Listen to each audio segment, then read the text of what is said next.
No, it's a silly number. And for a defense secretary of the United States to stand before Congress and actually say that with a straight face, my God. The administration's goal was to train and equip up to 5,400 rebels annually.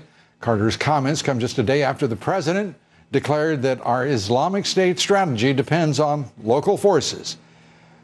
Iranian nuclear negotiators have extended talks once again after missing a deadline for a fifth time.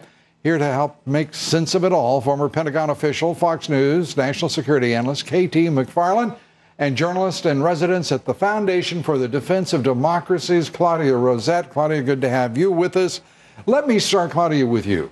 The number 60. That was the Defense Secretary of the United States standing before an important committee in a hearing and actually with a straight face said 60 is not an impressive number when going out to, as the president originally promised, to degrade and destroy the Islamic State. Have we entered the theater of the absurd here? Oh, we're so far into the theater of the absurd, I don't even know where to begin, Lou.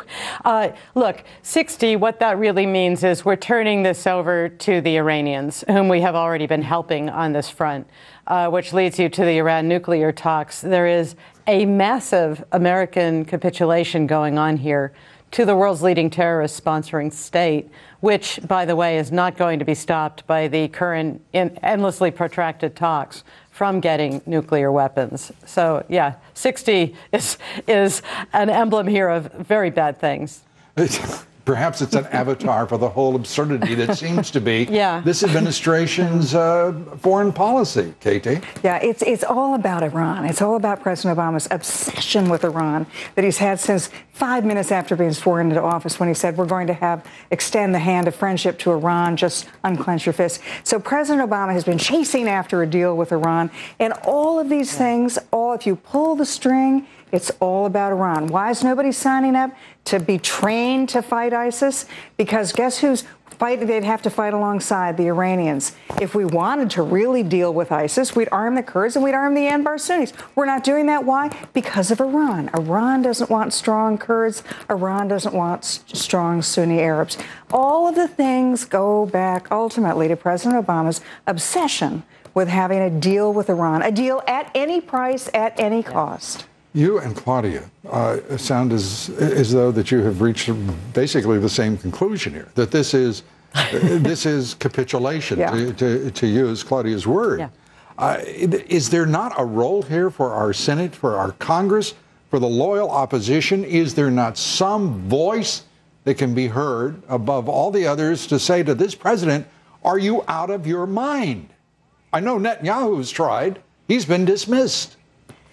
Here's the problem, that President Obama is going to be gone. He is not going to be president 5 years from now. 5 years from now, there will be a nuclear arms race in the Middle East as a result of his policies. The people who are in Congress now, if they want to still be in Congress 5 years from now, they better understand they will be held accountable. Obama will be long gone. They will be there. They will be held accountable, because right now the deal is unverifiable, it's unenforceable, and it's unbelievable. The other countries in the region are looking at this and they're laughing. They're saying, we can't trust America. Iran is getting nukes. We're getting our own. And you're going to have a nuclear arms race in the Middle East. Claudia, Josh Earnest today at the White House said, after all, this isn't just us talking about it. Looks like this is worth pursuing for another few days.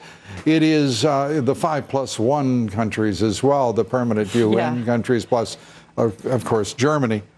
As if the United States needed some company in this thing, some corroboration to continue another 72 hours of negotiations.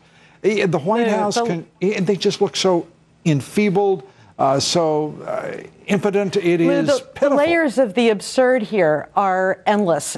For one thing, our partners in negotiation include China, which has been one of the great routes for proliferation for Iran. That's how they get these materials in the first place. Russia, which built them a reactor at Bushehr and has been helping them evade sanctions. And has offered a new one. And now we have the scene where Iran is supposed to be the pariah nation under sanctions. It is the world's leading terrorist sponsoring state.